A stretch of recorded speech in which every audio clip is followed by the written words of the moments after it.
Hello and welcome everybody to this is one of our CILT workshop sort of interviews where we found someone that we think is making a big difference in the transport or logistics world or something related to that.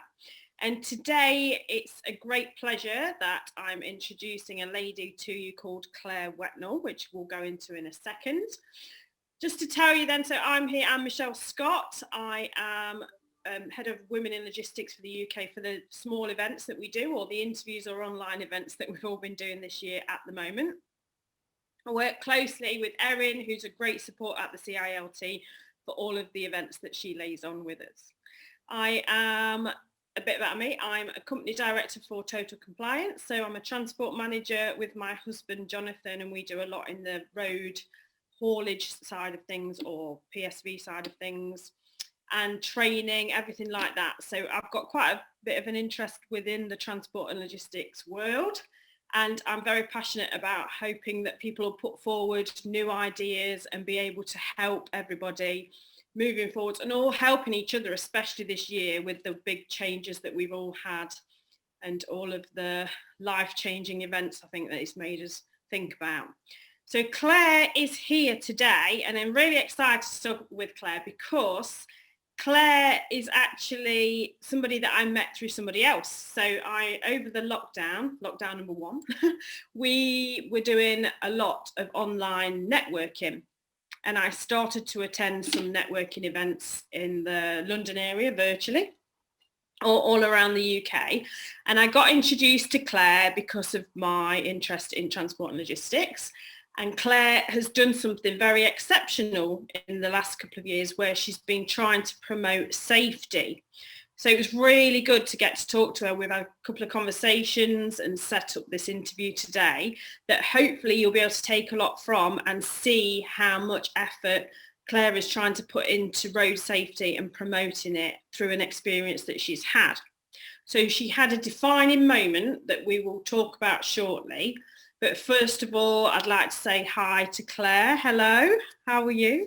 Hi Michelle, I'm good, thank you. Thanks for having me today. You're very welcome. So Claire, do you want to just start by telling us a little bit about yourself before we begin talking about the aspect of the safety that you're promoting? Yeah, of course. So I'm Claire Whetnall. I co-own a unique fire protection with my husband. We've had the business almost 10 years now. And within the fire protection industry, we have over 30 years of knowledge between us. So that's all of what we've been doing. We've been looking after fire compliance within business over the last 10 years. It's kept us very busy. Very good. So you had nothing to do with what we're about to talk about with vehicle safety or anything like that? Not to begin with, no. Okay. So have you got a family? Yeah, I have 2 not so young children. I've got 2 teenagers now and a stepdaughter as well.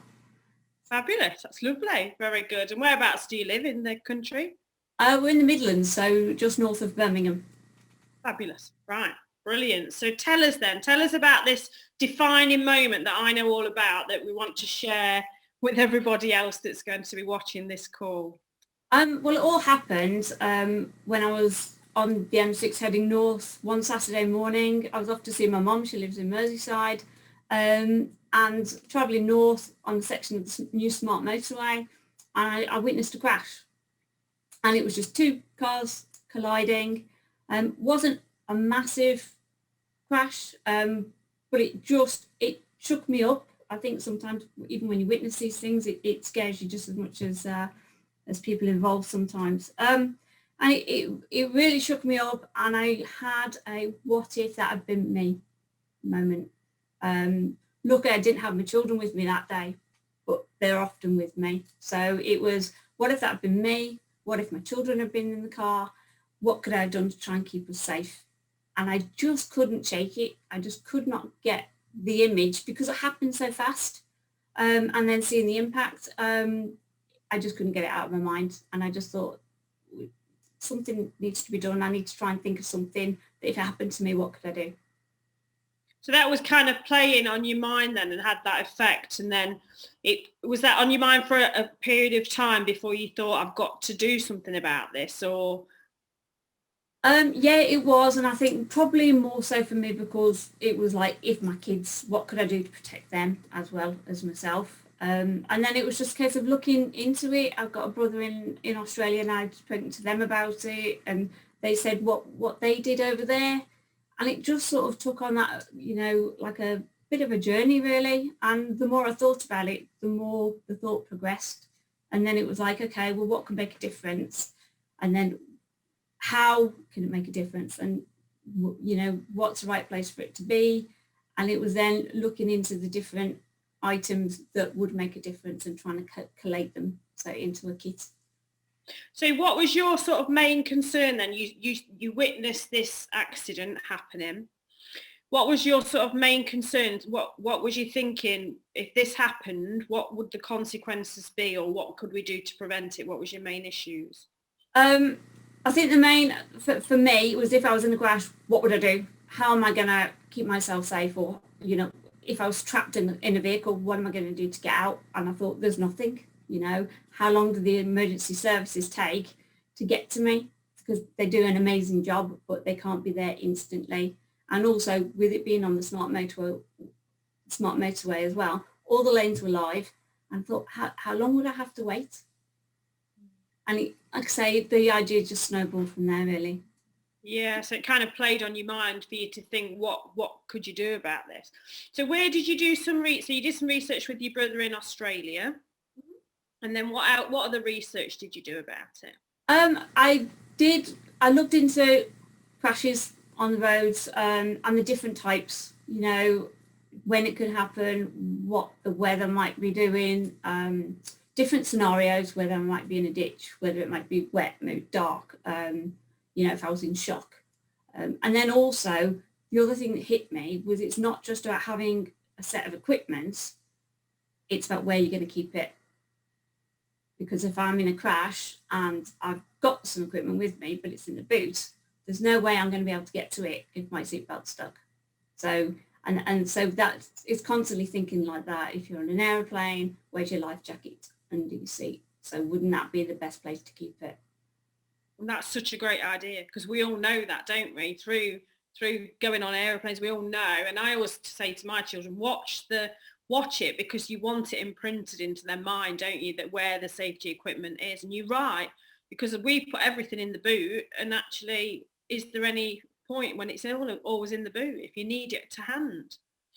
So that obviously had such a massive impact on you that made you think, right, I'm going to take some action now. So what was the transition then from doing your research to sort of taking action, and what was your first thing that you did? The first thing I did was looking at different items. So whether there was a fire, would a small fire extinguisher, would that be useful? And then it was a collating the equipment really, but trying to make it as compact as it could be, so the kit or the size of the bag would be as small, so it could potentially go onto your driver's seat. So yeah, and then you've got those, you went then to get those made up, did you? Is that the first step? Yeah, sourcing the bag, so a small enough bag for it to fit into, and then making sure all the equipment that I was choosing would fit under that or into that. And then it has sort of evolved, and then I'd think of something else and think, oh, that would be a good idea, so another item would be added, and then another. So there's 11 items now in the kit. Okay, do you want to run us through them and why you've picked what you've picked? Yeah. Okay, so like I mentioned, there's a small aerosol type powder fire extinguisher in there, obviously for obvious reasons.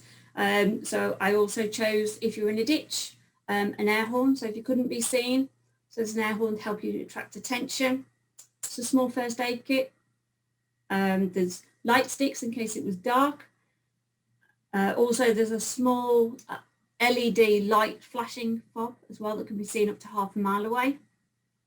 Obviously, seatbelt cutter, the glass breaker as well, full blanket if you're in shock.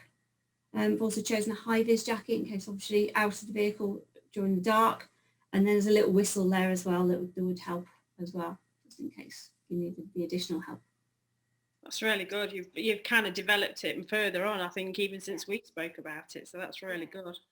And because why Why do you think then? So this is focusing mainly on cars, is it? Because that we obviously, I work in the sector where we work with a lot of trucks and vans and things like that, and there tends to be more safety equipment because it's governed by work.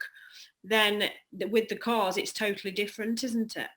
Yeah, and also vans as well. There's no sort of legislation with that type of thing. And even with trucks, you know, obviously it depends on different sizes and carrying and things like that. So I don't even think in trucks there's enough equipment to protect people. There might be like the regulation on having the amount of the right K on powder extinguishers, things like that, carrying on board. But it's something to protect the driver as well. And that's what it is about. It's protecting people more than anything. Yeah, absolutely. I mean, we've been doing fire protection in business for a long time now, and people have it in business because they have to, because it's a legal requirement. So why shouldn't they have it other places? Just because it's not a legal requirement doesn't mean you shouldn't have it. And things like these kits are legal requirements in other countries, but not here. And I just think sometimes we're a little bit behind the times. I mean, it's a requirement in other countries for a reason, because it makes a difference. And if it can save lives, then surely it's got to be a good thing.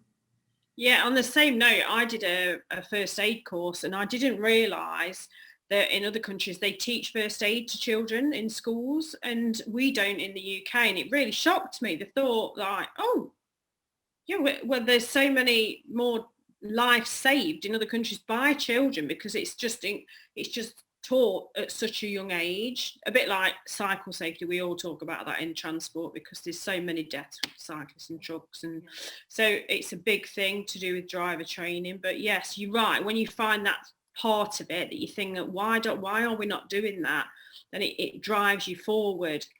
So who have you been in touch with then about trying to promote these safety packs putting into different vehicles? Well, last week's obviously Road Safety Week, so I did an awful lot of work for that. I was on local television, I've done some interviews on the radio. I was also in the Black Country Chamber of Commerce magazine this month as well, promoting it. It's just getting the awareness out there, getting people to think as well. That's just so important for me. And then also, if you can have something like this in your car, it's telling people, so telling your passengers that it's there should they need it. Something might happen to you, but it might help them as well. Just getting some education out there and just letting people and making people think, what if it happened to them, what would they do? Yeah, that's really good. And who did you speak to? You told me was it ROSPA that you spoke to previously?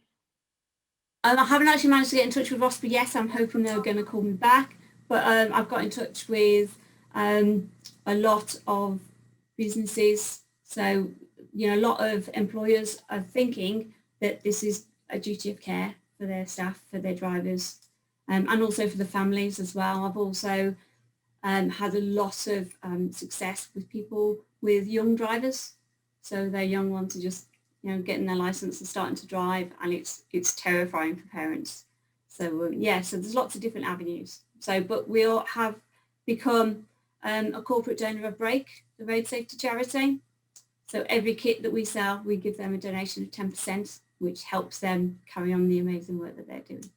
That's fantastic. That's really good. We all know about Break in the transport world, so that's really good. And hopefully if somebody watches this that knows anything to do with ROSPA as well, they'll be able to get in touch with you so that they can help you promote even further, because obviously you're trying to do a really good thing here.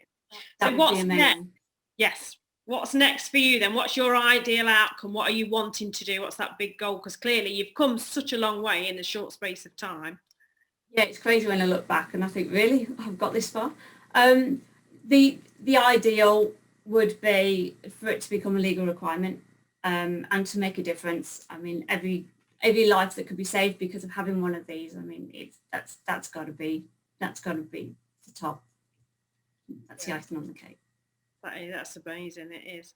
So we've talked about the pack contents. We've talked about obviously who you're connecting with, and you've been on the local TV and in Chamber of Commerce articles and things like that, which is great. And now the CILT, we're doing this interview with you to try and promote this road safety. So how can people get in touch with you? How can they connect with you online? Because sometimes people want to see what you're doing, or how can they talk to you about the packs or promoting that within a company? What do they need to do? Well, they can contact me directly through my LinkedIn, which is just Claire Whetnall. They can contact us through our website, which is www.uniquefire.co.uk. And there's a lot more on there about what I'm trying to do and the reasons why I'm trying to do it. They can give me a call. Our number is 01922 862207. There's lots of ways. Just connect with me on social media or however you'd like to. Just give me a call. That's fantastic. Is there anything else you'd like, what final message you'd like to talk to people about with regards to the packs that you're doing? I just really think it's going to make a difference. It's going to save lives. Every 20 minutes someone is killed or seriously injured on the roads in the UK, and I think, you know, every life on every crash, every injury, we just need to do something about it. We need to think about how we can help ourselves should it happen to us, and that's the idea of having this kit. Gives us peace of mind that if something does happen to us, we've got something that would help us until emergency services get there.